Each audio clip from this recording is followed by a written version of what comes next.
Sa ngalan samahan sa Anak sa Espiritu Santo. Amen. Amahan na mo nga naka sa mga langit, pagdaygon ang imong ngalan, umabot ka na mo imong gingharian, matuman imong pagbuoti ni sa yuta mayngon sa langit. Ang kalanon na mo sa matag adlaw, ihatag ka na mo karong adlaw. Ug pasayloa kami sa mong mga sala. Ingon man nga nagapasaylo kami sa mga nakasala kanamo. Og dili mo kami itugyan sa panulay, hinunualawasa kami sa dautan. Amen. Sa ngalan samahan sa Anak sa Espiritu Santo. Amen. Naalang ko ikuan kanang simple lang nga reflection ba. Usa ka sa kanang kapangutana nganong kaning Romano Katoliko, no? Nga ila man yung kanang the way sila nga magtudlo sa pagtuong Romano Katoliko dili tinud-anay ngano kay ang mga kanang RCFD kanang Roman Catholic Faith Defender ilang ginasangyaw nga mahidayag sa Biblia nga ang Romano Katoliko gyud ang simbahan nga gitukod ni Kristo, nga ang Romano Katoliko gyud mao nang kanang nahimugso didto sa Jerusalem sa taas nga sa ikaduha nga andana nga balay. Nakalimot sila nga ang simbahan Kristohanon nagsugod sa Jerusalem, no? O bago pa niabot sa Roma, niabot sa Antioch, no? Kay ang Roma kaniadto, ang Roma paganuan, no? Even sa panahon sa pagkamatay ni San Pedro, nga gilansang siya upside down tuig 63, no? Dili pa katibuok nga Kristohanon ang Roma. So, ang ako lang punto, wala man ko gaingon nga dili sakop sa Kristohanon ang simbahan nga Romano Katoliko sa una, no? Kay kung subayo nato ang Konseho Ecumenical Council, no?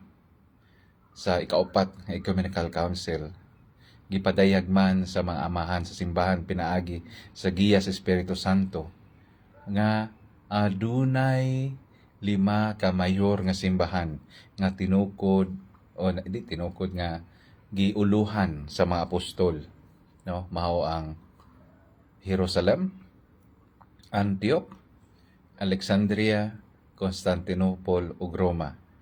Og ang Roma o Constantinople natagaan og titulo nga first among equal, no?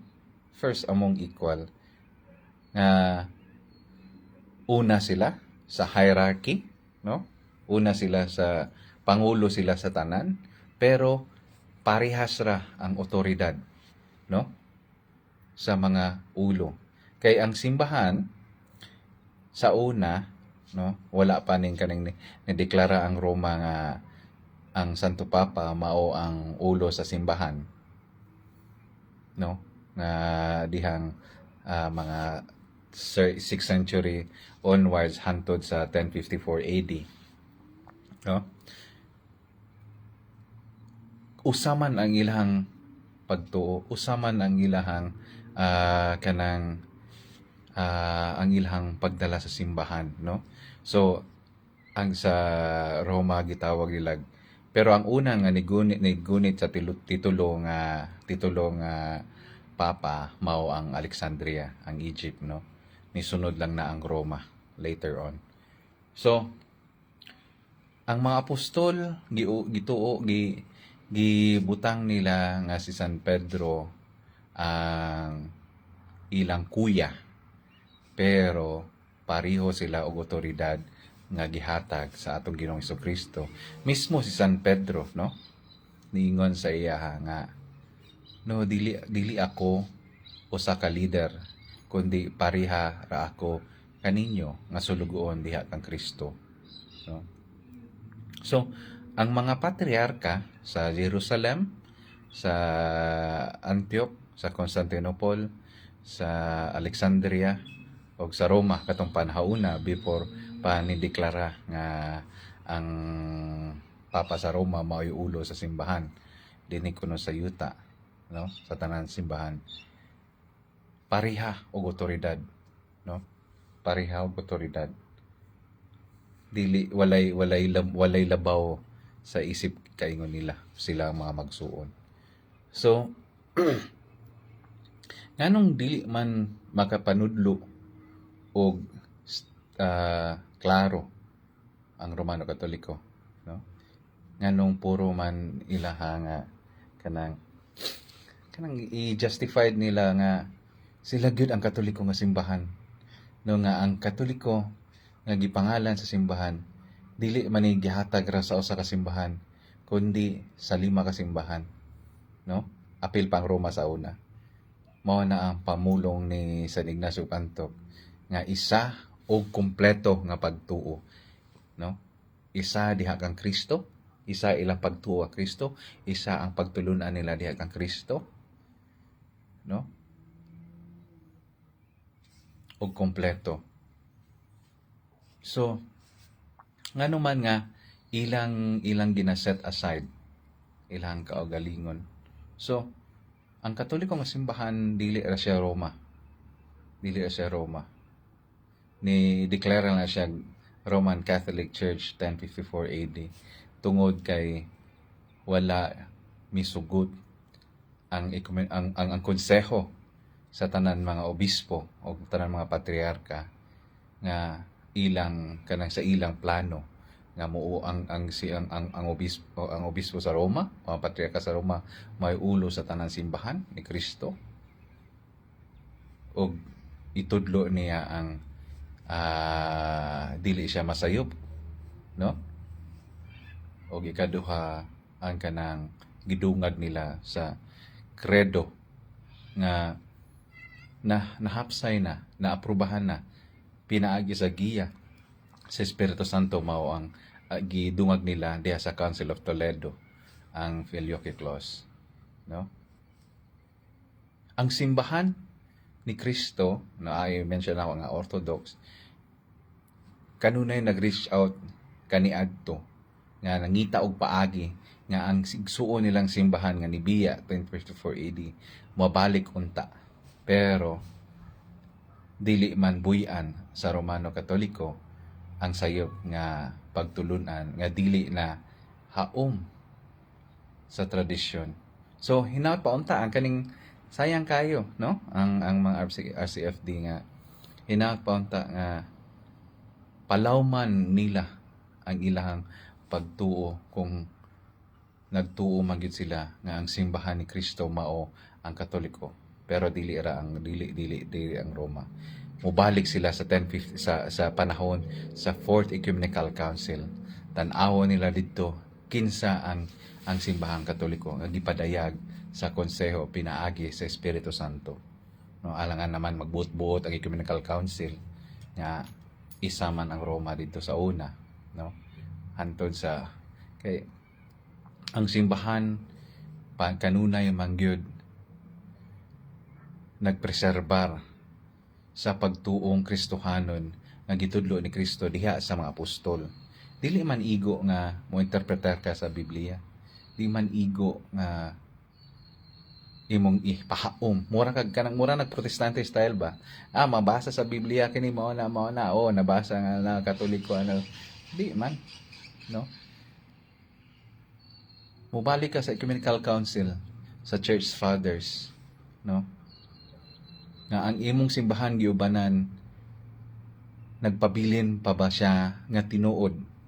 Nagpabilin pa ba siya nga matinud-anon kang Kristo sa iyang gibilin nga pagtulunan diha pinaagi sa mga apostol ug nadawat sa amahan sa simbahan? Sulti nga ni St. Vincent of Lerins nga kung unsa tong gitudlo sa mga apostol, dapat mao pod unta ang atong itudlo karon. Parehas, no? Dili bag-o. Kay ang mentality manggod sa Romano Katoliko, ang pagtuong Kristohanon evolving. So therefore si Kristo naga-evolve di ay unsa man itong isulti ni Kristo, ako ang alpha nga omega, ako ang sidron ang katapusan. Wala may bag-o ang gitudlo ang Biblia kung kinsa si Kristo. Wala may bag-o nga gitudlo ang simbahan nga matinud-anon diha kang Kristo, no? Isa pa ang migawas kaning purgatorio. Asa man makita sa Biblia nga na state of purgatory nga mohunong, no? Ang kalagay napay sala nga wa na unsa ni wala na na unsa tawag ani wala pa nakapasaylo. Ano? Ang simbahan gibili ni Kristo na sakramento sa kumpisal. Ang simbahan nga gibili ni Kristo nagagiya sa mga tao sa paginulsol. Ug madamlag kung wa siya naginulsol. Oh. Iyahan lang choice nga dili siya gusto ganahan mahiuban sa Ginoo. Kay ang simbahan kanunay anaa man diha nga nagpabilin nga nagtudlo sa saktong Kristohanon. So hinaot paunta nga matinud-anon kita, no, sulti pa ni Saint Vincent of the Rins ug aban nga mga church fathers, we have to be faithful to the teachings of Christ, no, that was received nga nadawat sa mga amahan sa simbahan ug hantud sa karon gipuy-an sa simbahan, no. Mauwaw ta sa mga mauwaw ta sa mga martyrs nga nagpakamatay tungod sa pagpuyo nila sa matinud-anon nga pagtuo, no. Mauwaw jud ta. Inapunta nga malamdagan sila nga dili pa uhay ang tanan. Makita man nimo ang katong mga simbahan nga nibiya sa lawas ni Kristo. Daghan mga panudluan dili nahaom sa tradisyon, no. Usa pa ang bag-o karon, no. Naghatag kaguliyang dito sa Germany nga Romano Katoliko, karon naghatag og kaguliyang sa katibuok simbahan sa Romano Katoliko. Mao pa ba na ang complete faith nga Katoliko ilahang gituhuan nga diha sa Romano? Dili man, kay ngano may pagbago-bago, no. So hinaot paunta nga mamalandong kita, nga hinaot paunta nga dili pa uhay ang tanan nga ang simbahan sa Romano Katoliko mobalik sa iyahang kanhi nga pagtuo kung unsa siya sa kalibo katuig nga iyang gipuy-an isip usa ka matinud-anong Kristohanong magtutuo diha sa mga sa kauban niya igsoon nga simbahan gikan sa Jerusalem, Alexandria, Antioch o Constantinople. Sugod sa una hangtod karon ang kanyang simbahana wala gyud ni siya nga mabungkag, nagpabilin gyud ni siya nga matinud-anon ug nagkahinay-hinay pa nga dako, nagkahinay-hinay pa ang tubo sa pagtuo pinaagi sa pagtawag ni Kristo. Atong hinumduman, no, nga ingon si Kristo, if I'm not mistaken, no, sa Ebanghelyo sa Mateo nga even nga mga pinili malaglag yun, masalaag, pero kung tawagon sila makadungog sila sa akong tingog o tingog sa kanang sa tawag ani pastol, mamalig sila. Hinaot pa ta with humility, na with repentance, dili full of pride. Kay maski magtan-aw ko sa kanang sa tawag ani nga kanang full of pride nga they thought nga mao na gyud na ilang ito, pero di na ko sila mabasol pod kay maorang pod ilahang gidawat, wa magid sila ni research beyond now the four corners of the Roman Catholic Church. So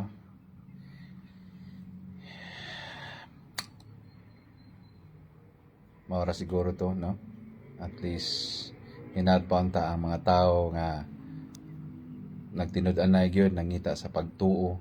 Napada isa nga balik sulti pa ni Father Gabriel Burns nga usa ka estudyante nga monghe ni late Pope Benedict XVI ana siya maski kana sila kanang mga kardinal kanang Santo Papa kabalo man sila kinsa ang matuod, no? Nanggawas bitaw sa ilang encyclical letter kang Pope John Paul II, even kang Pope Benedict XVI ug sa uban pa mga pope, nanggawas man sa ilahang mga statement kinsa ang nagpreserba sa tradisyon gikan sa una hangtod karon. So gihagit ni Father Gabriel Bones, kinahanglan nato mubalik ta sa sinugdanan sa ugat sa pagtuong Kristohanon. O atong pamalandungan pinaagi sa pag-ampo sa pangaliya, no? Diha sa atong mahal na Birheng Maria. Kay siya man ang atong inahan. Kay siya man ang naggiya kanato uban sa Espiritu Santo, no? Diri sa panaw nga Kristohanon nga pagtuo. So mao lang kana, no? Mao lang kana. O kung mubalik man sila sa sakto nga pagtuo nga unsa tong tinhuan nila kaniadto nga ilang gibuy-an kay developing lagi ang pagtuo, no? Napaday wala na discover. So mo na nga di sila ganahan mo balik sa Ecumenical Council o sa mga mga church fathers, mga church fathers nga theologian, Saint John the Theologian, Saint Gregory the Theologian, o kinsa pa isa nga the New Theologian, no? Kaya nagtuo sila mga referensya. So yan ay mga Britannica unsa ba, so on and so forth. So mao lang kana o giyahan kamo kanunay sa Espiritu Santo, samahan sa anak ug sa Espiritu Santo. Amen. God bless and take care. Thank you di ay sa mga ni tan-aw og naminaw hinapaunta nga makapahinuklog kaninyo kung nahigugma gyud kamo sa atong Ginoong Hesukristo, no, sa matuod nga pagtuo. Amen. Sa ngalan sa Espiritu Santo. Amen. Good day and God bless.